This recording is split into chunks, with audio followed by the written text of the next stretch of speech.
নমস্কার, কেমন আছেন বন্ধুরা? সমৃদ্ধির খুলসুটি ঘরকন্যার আরেকটি ছোট্ট ব্লগে সবাইকে স্বাগত জানাই। বন্ধুরা, রবিবারের সকালে আমরা সবাই কি এমন কাজে নিজ নিজ ব্যস্ত হয়ে পড়েছি, সম্পূর্ণ ভিডিওটি দেখতে থাকো। এই যে আমার ছেলে ড্রয়িং করছে, আর ড্রয়িংটা ছিল গতকাল রাতে যখন ছেলের রুমে এসে আমি জিজ্ঞেস করলাম, সঙ্গীত তুমি কি করছো? তখন বলছে, দাঁড়াও দাঁড়াও, আমি এখন আমার কাজ নিয়ে ব্যস্ত রয়েছি, আমাকে এখন একদমই ডিস্টার্ব করবে না, কারণ আমার একটা বড় প্রজেক্ট রয়েছে, মন্ডেতে প্রজেক্টটা সাবমিট করতে হবে স্কুলে। আরে বাবা, ছেলে ব্যস্ত রয়েছে, চলো ছেলেকে ডিস্টার্ব আর করবো না। বাবা, সকাল সকাল বড় একটা হাই তুলছে আমার সমৃদ্ধি মাম্মাম, আর সোফার মধ্যে আবার শুয়েও পড়েছে আমার নিজের ছোট্ট ডলটাকে নিয়ে। দেখো, বলে আমার কিউট বেবি মাম্মাটা। আর এক দৃষ্টি কি দেখছে বলো তো? টিভি দেখছে।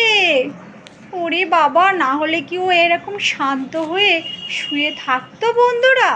দেখো, ওই মাম্মাটা কই কইছে আমার মাম্মামটা, আমার কথায় সাড়াও দিচ্ছে না, দেখেছো বন্ধুরা? দুষ্টু মাতা তাকিয়েও তাকাচ্ছে না, দেখো শুধু ডলটাকে নিয়ে খেলা করছে। ও যে বাবালে, আদর, একটু আদর করছো তুমি? ও বাবা, ও বাবা, কত আদর। রবিবারের সকালবেলার দুষ্টুমি দেখো, মেয়ে তো অনেকক্ষণ আগে ঘুম থেকে উঠে পড়েছে, আর উঠে পড়েই এরপর দেখো ওর কাণ্ডটা, মুড়ির ডাব্বাটা নিয়ে দেখো মুড়িগুলো একা একা ঢেলেও নিয়েছে, আর নিজের মনে খুশিতে মুড়িগুলো খাওয়া দাওয়া করছে। আর ওদিকে দেখো না আমার ছেলে, ওরে বাবা, ও সকাল সকাল উঠে পড়েছে, আর ও দেখো না ফোনে ব্যস্ত, খাবার খেতে খেতে দুজনেই ব্যস্ত রয়েছে। আরে বাবা, এত ব্যস্ততার মধ্যে আমি আবার রান্নাঘরে চলে এসেছি, আর তাড়াহুড়ো করে রান্নাবান্নাও করছি। রবিবার মানে সত্যি বন্ধুরা, এত ব্যস্ত থাকি আমরা সবাই যে কথা বলার সময়টুকু পেয়ে উঠি না। ভাবছো রবিবার তো ছুটির দিন, আরে বাবা ছুটির দিনেই তো যত কাজকর্ম সবই থাকে না, তো ওই জন্য সবাই সবার কাজে আমরা ব্যস্ত হয়ে পড়েছি। বন্ধুরা, আপনারাও কি রবিবারে এরকম নিজ নিজ কাজে ব্যস্ত থাকেন, না সময় বের করে সবাই ভালো করে আনন্দ করেন আর ঘুরতে যান? আমি তো ঘোরার টাইম পাচ্ছি না, এই যে রান্নাবান্না আর ছেলে মেয়েদের মানুষ করতে করতে, আর ওদের সাথে দুষ্টুমিগুলো শেয়ার করতে, ভাগ করতে, আর ওদের এই খুনসুটিগুলো আমি দেখতে দেখতে আমার আর বাইরে যাওয়ার সময় পাচ্ছি না।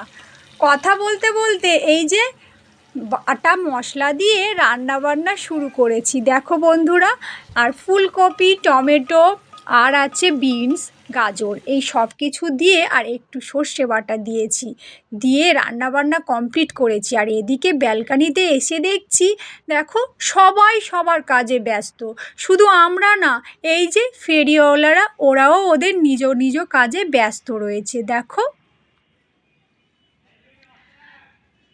তো রাস্তা দিয়ে চলেছে আর হেঁকে হেঁকে যাচ্ছে, যে ফেরিওয়ালারা এই রাস্তা দিয়ে যাচ্ছে সেটা বোঝানোর জন্য।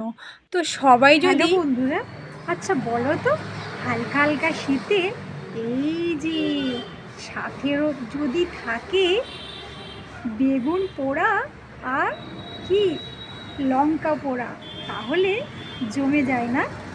আমার তো খুবই খুবই খেতে ভালো লাগে, আপনাদের কেমন লাগে বলুন তো? আর হালকা হালকা শীতে বেগুন পোড়া খাওয়ার কথা বললেই যেন মুখে জল চলে আসে, সত্যি খুব সুন্দর।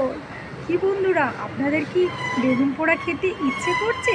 তাহলে বাড়িতে ঝটপট বানিয়ে ফেলুন আমার মতো, আর এভাবেই কি ভাজা লঙ্কা আর সাথে বেগুন পোড়া খেতে দারুণ টেস্টি। ওয়াও!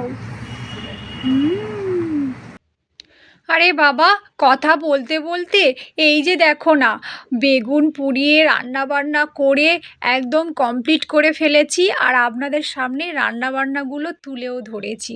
তো বন্ধুরা, রবিবার আর একটু বেগুন পোড়া তো খাবো, কারণ হালকা শীত পড়ে গেছে।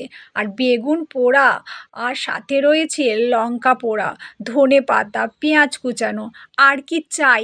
এটা দিয়ে স্পেশাল খাওয়া দাওয়া হয়ে যাবে রবিবারের এই সকালে। তো বন্ধুরা, আমরা তো সবাই নিজ নিজ কাজে ব্যস্ত হয়েছি, আর একদমই মানে কি বলবো, কথা বলার মানে স্পেস পাচ্ছি না। তাই দেখো না, গরম গরম বেগুন পোড়া নিজে হাতে মেখে নিচ্ছি, আর ভাবছি মাখতে মাখতে মনে হচ্ছে এখনই বেগুন পোড়াটা খেয়ে নিই। বন্ধুরা, সবাই সবার কাজ নিয়ে ব্যস্ত, আর রবিবার মানে কাজ। তাই তো বলি যে রবিবারে কাজে আমরা এত ব্যস্ত যে কথা বলার সময়ই পাই না। কি সত্যি কি আপনারাও আমাদের মতন কথা বলার সময় পান না? সেটা অবশ্যই জানাবেন আমাদের এই ব্লগটি দেখে। আর ব্লগটি কেমন লাগলো সেটা কমেন্ট করতে ভুলবেন না। এই যে সরিষার তেল, কাঁচা লঙ্কা, সাথে রয়েছে ভাজা পোড়া লঙ্কা, ধনেপাতা, পেঁয়াজ কুচানো, এই সব কিছু দিয়ে নিজের হাতে ভালো মতো করে বেগুনটাকে মেখে নিচ্ছি, আর গরম ভাতে জমে যাবে।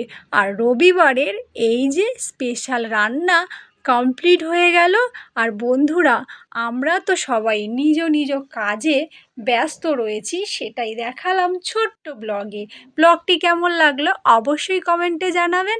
আজকের মতো টাটা বন্ধুরা।